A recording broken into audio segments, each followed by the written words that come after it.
Space, the Final Frontier. These are the voyages of Starship Enterprise, its 5-year mission to explore strange new worlds, to seek out new life and new civilization, to boldly go where no man has gone before. Olá, pessoal! Aqui quem fala é Ailton do Amaral, com mais um vídeo para vocês.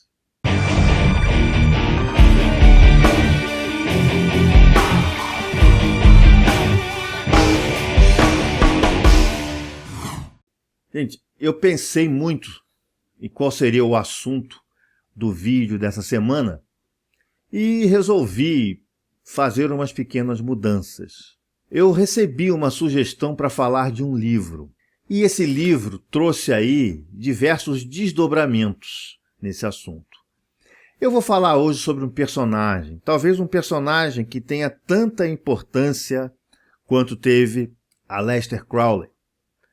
Esse personagem é um personagem mais contemporâneo, morreu recentemente, tem muitos seguidores, deixou muitos livros escritos, principalmente sobre o que é chamado, às vezes de forma pejorativa, teoria da conspiração.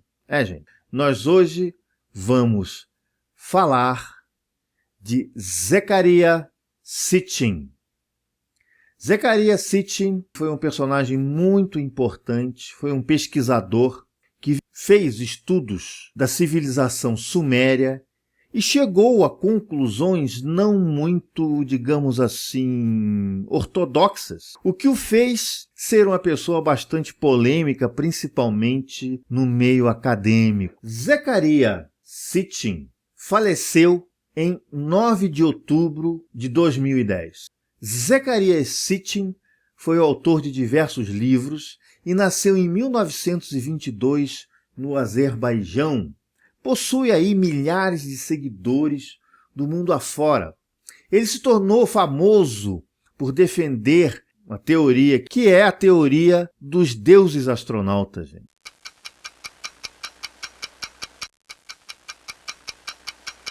Essa teoria ficou muito famosa, principalmente na década de 60 e 70, por um escritor chamado Erich von Däniken. Erich von Däniken escreveu um livro chamado Eram os Deuses Astronautas. Esse livro, gente, se vocês não leram, eu aconselho vocês a lerem, porque é um clássico. Não adianta falar das teorias da origem do ser humano sem antes ler esse livro. Erich von Däniken escreveu, além desse livro, Eram os Deuses Astronautas, escreveu diversos outros.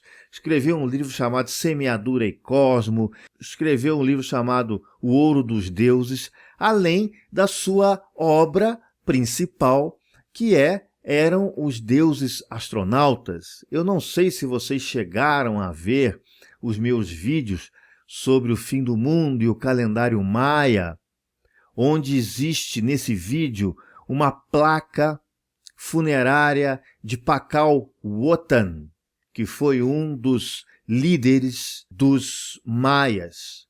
Pakal Wotan, se vocês olharem essa tábua e olharem com a visão, por exemplo, do século XXI, é claro que ele está manipulando uma astronave. Vocês conseguem ver isso. Vejam lá no meu vídeo, o link está aqui. Erich von Däniken foi responsável por isso. A teoria de Erich von Däniken diz o seguinte: a raça humana teve origem extraterrestre, ou seja, extraterrestres vieram aqui e povoaram o nosso planeta. Agora existem diversas divisões.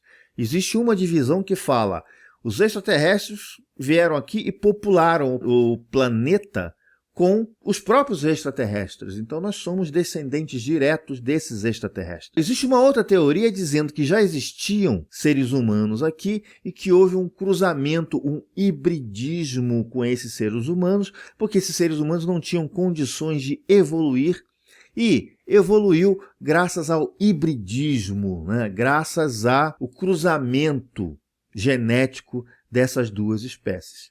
Existe uma outra teoria que um dia eu vou fazer um vídeo sobre essa teoria, que é a teoria dos exilados de Capela, que é uma teoria muito interessante, mas é uma teoria espiritual que fala de um planeta chamado Capela, que já tinha chegado a um grau de evolução grande e haviam alguns espíritos ainda que teimavam em não se evoluírem, e esses espíritos vieram para o planeta Terra, se uniram aos espíritos humanos para começar de novo esse ciclo de evolução. Eu vou fazer um vídeo sobre isso. Eu recomendo fortemente vocês lerem um livro de um camarada chamado Edgar Armond,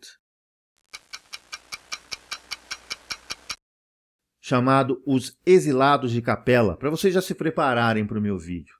Existe também um escritor chamado Jean-Paul Darouet, que tem aí uma série de 7 livros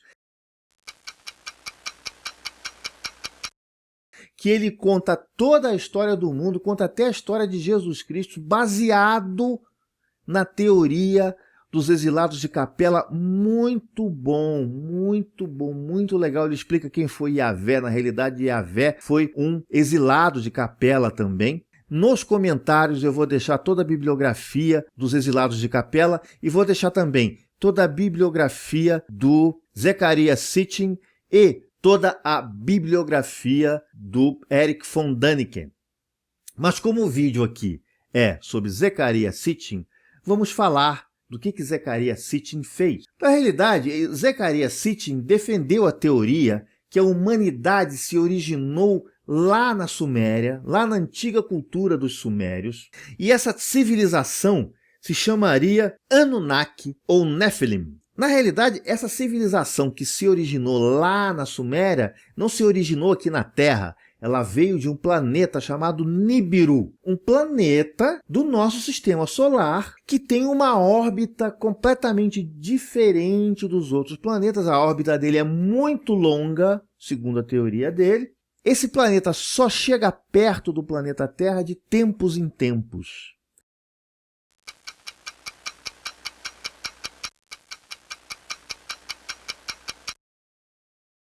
Então, numa dessas viagens que o planeta Nibiru chegou perto do planeta Terra, é que esses habitantes desse planeta conseguiram viajar até o planeta Terra e fazer esse hibridismo genético e cultural com os seres humanos que viveram aqui no planeta Terra, que viviam na Suméria. Então essa é uma teoria de um cientista que fez estudos arqueológicos, veio com essa opinião. Claro, gente, ele não foi aceito no meio acadêmico. Okay? Por quê? Porque o meio acadêmico quer provas concretas. E ele não tinha provas concretas. As provas dele não eram provas científicas. Então por isso que eu digo para vocês, ele tem muitos seguidores e tem muitos inimigos, igualzinho o nosso Aleister Crowley, que eu tenho falado aí dele em diversos vídeos. Uma pessoa que ou você ama ou você detesta, né? Ele disse que o último encontro desse planeta Nibiru, ou Nibiru, seria em dezembro de 2010, ou seja, seria uma época em que essa órbita desse planeta Nibiru chegasse novamente perto do planeta Terra. Obviamente, né, não se tem notícia disso, né? A imprensa não falou nada, provavelmente nenhum astrônomo encontrou nenhuma evidência de qualquer tipo de objeto celeste que tenha aparecido pelo menos a uma certa distância do planeta Terra. Né? E olha que nós temos aí condições científicas para isso, mas ninguém viu. Né? Então essa última aparição deveria ser em dezembro de 2010, como também disseram que o fim do mundo seria em dezembro de 2012. E por aí vai, né, gente? Então tem muita teoria da conspiração, ou não existe prova científica disso, ou os governos escondem. A gente não sabe, né? A gente nunca vai saber disso. Sitchin estudou então a mitologia suméria, e dentro dos estudos de mitologia suméria que ele então chegou a essa conclusão dos Anunnaki e do planeta Nibiru. Existe um site, gente, chamado www.sitchin.com. Aqui é o site, digamos assim, oficial de Zecharia Sitchin. Provavelmente a família dele ainda deve estar tomando conta desse site. E eu vi lá, antes de fazer esse vídeo, eu vi que esse site ainda estava ativo. Então deem uma olhada lá que vocês vão conhecer muito de perto toda a obra de Zecharia Sitchin. Uma das citações muito interessantes de Zecharia Sitchin foi essa aqui. Todas as escrituras antigas, a Bíblia, os mitos gregos, os mitos e textos egípcios, os textos da pirâmide, tudo me levou aos sumérios, cuja civilização foi a primeira conhecida em 6.000 anos atrás. Eu me concentrei na Suméria, a fonte dessas lendas, e mitos e textos, e cheguei às suas repetidas e persistentes declarações sobre esses seres, que os sumérios chamavam de Anunnaki, que vieram à Terra de um planeta chamado Nibiru. O planeta era designado pelo símbolo da cruz. E Nibiru, em sumério, significa planeta da passagem, planeta da travessia. Em hebraico, a gente sabe que passagem, travessia, significa o quê? Pessah, que quer dizer, em português, Páscoa, gente. Olha só como é que as crenças, as religiões fazem um hibridismo cultural. O hibridismo cultural, ele é aceito na academia, gente. Ele é um tema de antropologia, é um tema de história. O hibridismo cultural é muito importante, porque a civilização humana ela é feita de hibridismo cultural. Então, quando ele fala aqui do símbolo da cruz, quando ele fala aqui da passagem de travessia, ele já está dando uma introdução para que nada nesse mundo se cria, tudo se transforma. Todas as religiões têm origem de alguma coisa. Se vocês olharem a Bíblia, olharem lá o dilúvio e abrirem o livro sumério da lenda de Gilgamesh, gente, é igualzinho. Quem copiou de quem? A gente não sabe. Ok? Então, se vocês olharem a Bíblia, estudarem as civilizações mais antigas, vocês vão ver muita semelhança com isso. Tem um filme chamado Zeitgeist. Não sei se vocês já viram esse filme. O primeiro Zeitgeist, ele fala muito dessas semelhanças de hibridismo cultural, e esse hibridismo cultural, ele faz com que as religiões também se tornem híbridas, aproveitem situações, aproveitem teorias umas das outras. É muito interessante, muito legal vocês correrem atrás disso, correrem atrás desse ramo de estudo. Das principais obras de Zecharia Sitchin, uma delas eu posso citar aqui. É o Livro Perdido de Enki. Foram tábuas, foram placas, não é bem tábuas, são placas de argila encontradas nas ruínas das civilizações sumérias em uma escrita conhecida como escrita cuneiforme. Por quê? Eles aproveitaram essas placas de argila, faziam as plaquinhas de argila, enquanto elas estavam frescas, estavam ainda moles, pegavam pequenos cunhas de madeira e faziam símbolos, e esses símbolos se tornavam uma linguagem simbólica, né? E os cientistas, os grandes pesquisadores, aprenderam a ler o que estava escrito nessa placa. Zecharia Sitchin, quando esteve lá, ele encontrou diversas placas, e dessas placas ele formou um livro e publicou esse livro, que é o que ele chama de Livro Perdido de Enki. Ou seja, tinha um diário de uma reunião de povos de um outro planeta que estavam reunindo, discutindo e decidindo o destino do planeta Terra, do nosso planeta. Então ele revela que foi feito um conselho que decidiu então que deveria se criar um ser híbrido entre terrestre e esses habitantes de Nibiru, através de uma engenharia genética. Um dos membros desse conselho, chamado Enlil, protestou, argumentando que os Anunnaki teriam vindo para a Terra não para brincar de Deus, e sim para fazer mineração, para extrair recursos do planeta Terra. É um livro muito interessante de vocês lerem. Se vocês quiserem, está lá no meu site, né? Está aqui no meu site. Podem ver aí, na área de downloads, eu coloquei lá, podem baixar e ler. É claro que existem outras versões, vocês ficam livres para baixar essas versões, ou comprar mesmo, tem livro dele à venda sobre que fala disso aí. Eu acho muito legal vocês lerem, muito interessante a leitura desses livros. Se vocês conhecerem a Bíblia, conhecerem outros livros sagrados, vocês vão ver que esses livros foram bastante inspirados nesse livro perdido de Enki. Fica aí a dica. Um dos outros trabalhos de Zecharia Sitchin foi que ele chamou a atenção, gente, por táticas de manipulação de massa. Ele citou Chomsky, que é um escritor americano, né, um escritor de esquerda, tirou alguns axiomas que, se vocês olharem e começarem a reparar, vocês vão ver que os políticos são muito bons nisso. Noam Chomsky fez as seguintes teorias.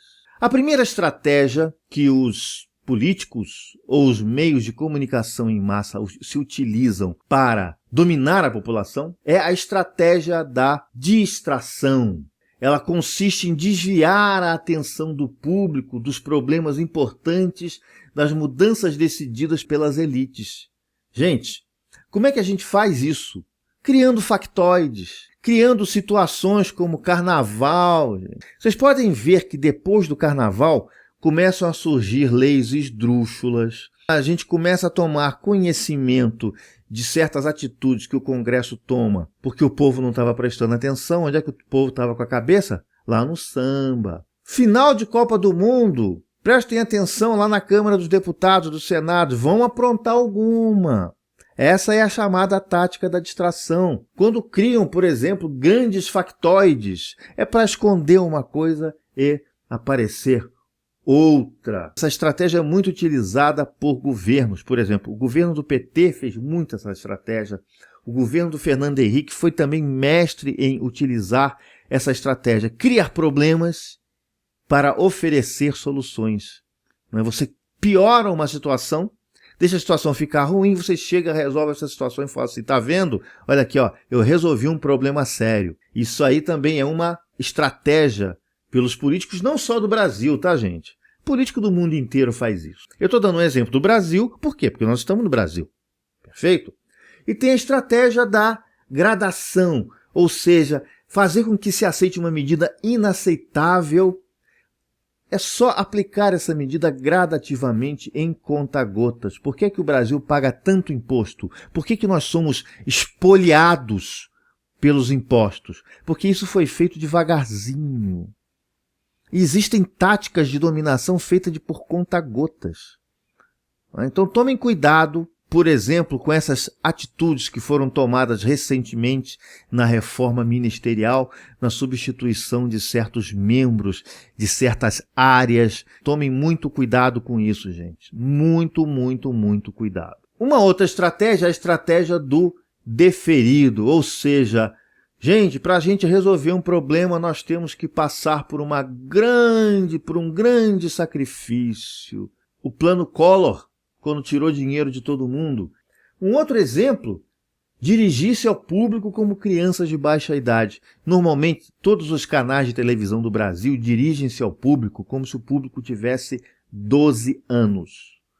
Se vocês virem um Fantástico, prestem atenção no modo de falar do locutor do Fantástico. Prestem atenção no Jornal Nacional como o locutor fala. Vão lá no Jornal da Record, vão lá naquele programa de Record de domingo à noite, que as pessoas falam assim, pois é,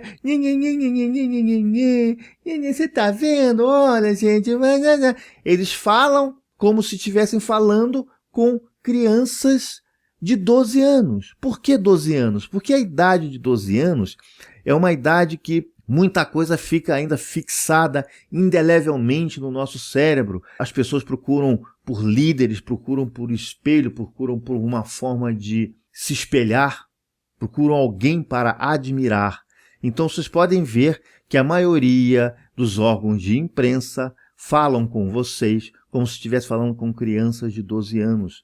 Vão numa igreja, por exemplo, como é que o padre fala? Vão lá numa igreja pentecostal, olha como é que o pastor fala. Isso é um exemplo muito importante, né? Nesses programas de televisão, por exemplo, que tem esses pastores aí. Procurem observar isso. Utilizar o aspecto emocional muito mais do que a reflexão. Isso no Brasil acontece muito, né? Aquele casal Nardoni, por exemplo. O cara jogou a filha, a própria filha, pela janela do edifício. Gente, o que ele está apelando ali? Para o emocional, para o instinto de pai, instinto de mãe, instinto de ser humano. Não estou inocentando ninguém. Eles devem ter feito isso mesmo. Foram condenados, né? Eles devem ter feito isso mesmo. O que eu estou dizendo é o seguinte, a forma como que a imprensa apresenta isso. Isso vira uma comoção tão grande que as pessoas começam a se distrair de outros fatos importantes. Aí começam a aparecer impostos onde não devia aparecer, começa a aparecer umas leis loucas, esdrúxulas, que você não sabe de onde veio. Por quê? Porque o povo inteiro está naquele envolvimento emocional com determinada coisa. Manter o público na ignorância e na mediocridade. É só vocês olharem a qualidade da educação do Brasil. O povo brasileiro é um povo ignorante, que não sabe nem escrever direito. E a nossa juventude, eu tenho lido nos comentários do vídeo, gente, erros de português são erros crassos, erros vergonhosos. Mas não é culpa de quem escreve, é culpa de todo um sistema educacional que faz questão que o estudante seja um imbecil, seja burro. Eu tenho problemas de interpretação do que eu falo nos meus vídeos, porque na escola, onde deveria ter sido ensinado técnicas de interpretação de texto em português, os professores não ensinam direito, não interessa que o brasileiro saiba interpretar texto. E existem aí outras formas, porque um povo burro, um povo inculto, pode ser convencido melhor pelas entidades religiosas, pelos governos. O brasileiro não lê, gente. O brasileiro não lê. Um povo que não lê é um povo ignorante. Por isso que eu digo para vocês, não adianta vocês ficarem vendo meus vídeos. Leiam, pesquisem, corram atrás, eu ponho bibliografia em quase todos os vídeos que eu faço para vocês. Leiam, gente, leiam. Isso vai fazer com que vocês aprendam a raciocinar e não leiam um livro só. Cuidado com aquele que lê um livro só. Leiam vários livros. Estimular, por exemplo, o povo a ser complacente na mediocridade. O Brasil é um país de medíocres. É um país de pessoas que estão acomodadas com a situação que elas vivem, que estão acomodadas em ser exploradas pelo governo, estão acomodadas em ser exploradas. Um país que o preço do carro é esse absurdo que é, um país que é maltratado pelo governo, então, um país que o governo trata mal o povo, trata o povo feito lixo. Eu não estou falando desse governo ou do outro governo, isso acontece desde o Dom João que chegou aqui no Brasil.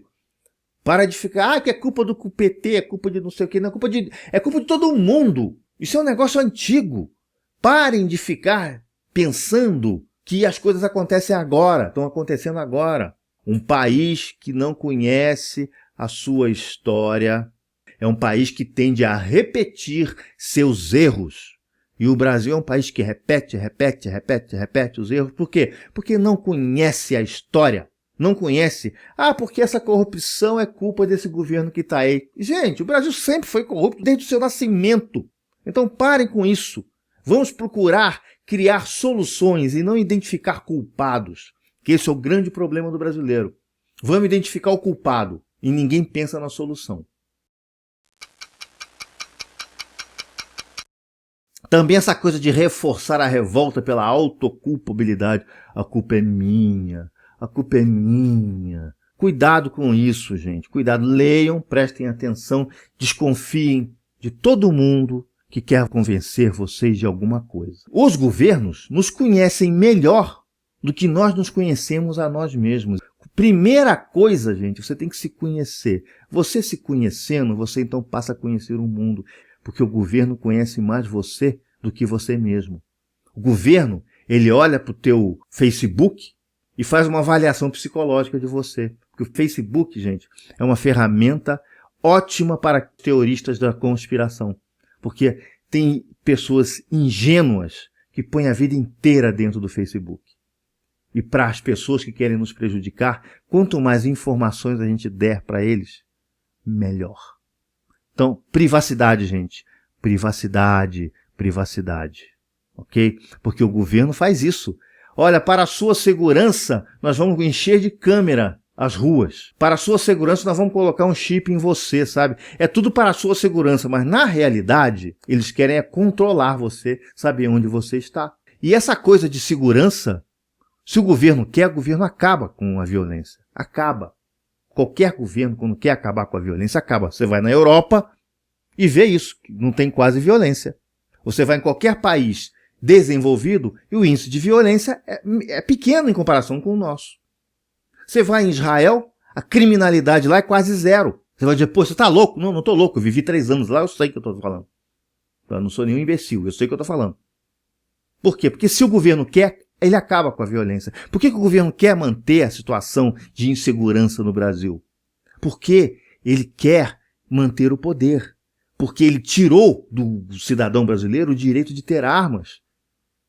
Dizendo que uma das fontes da violência no Brasil é a arma. Olha, gente, esse negócio de dizer que a criminalidade diminuiu porque tirou a arma do cidadão é conversa fiada. A criminalidade continua do mesmo jeito, tá? Essa coisa de querer te tirar direitos, né? Isso acontece muito com os Estados Unidos. O 11 de setembro foi um caso muito interessante.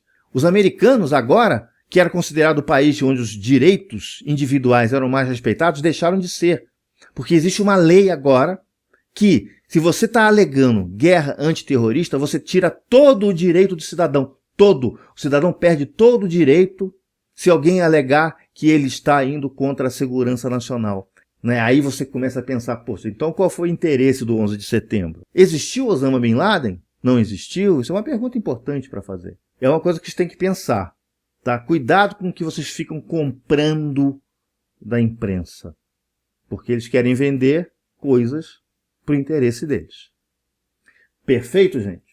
Bom, pessoal, espero que esse vídeo tenha sido útil para vocês. Primeiro, por vocês começarem a estudar Zecharia Sitchin, as teorias da conspiração, teorias dos eram os deuses astronautas. Será que nós viemos dos extraterrestres? E está todo mundo brigando aí, teoria da evolução, teoria da criação. Pode ser outra coisa diferente. Sempre quando eu falo com vocês da bipolaridade, né? Cuidado com a bipolaridade, o mundo não é bipolar. Vamos então procurar ler. Baixe na minha área de downloads o livro Perdido de Enki. Dê uma olhadinha. Leiam as obras de Erich von Däniken. São livros tão antigos, gente, década de 60, 70, eu acho que nem foram reeditados. Vocês conseguem até de graça, porque já deve ter até perdido os direitos autorais, alguma coisa desse tipo. Tá? São livros fáceis de achar. O Jean-Paul Darroux são livros baratos também para vocês lerem. São livros sensacionais. Porque o Edgar Armond, ele fala da teoria dos exilados de Capela, por exemplo, mas ele é muito técnico. O Jean-Paul Darroux, ele mistura isso na história mundial, mistura com a Bíblia, fica muito interessante de se ler. Ok, gente? Espero que tenham gostado do vídeo. Não se esqueçam que terça-feira nós temos o nosso Hangout, o nosso ao vivo, para a gente trocar aí dúvidas, trocar ideias. Tá? Continuo esperando vocês lá toda terça-feira às 9 da noite e já vamos começar, talvez semana que vem, para o nosso curso de Cabala com as pessoas que estão inscritas. Vida longa e próspera para vocês, Ailton Alt.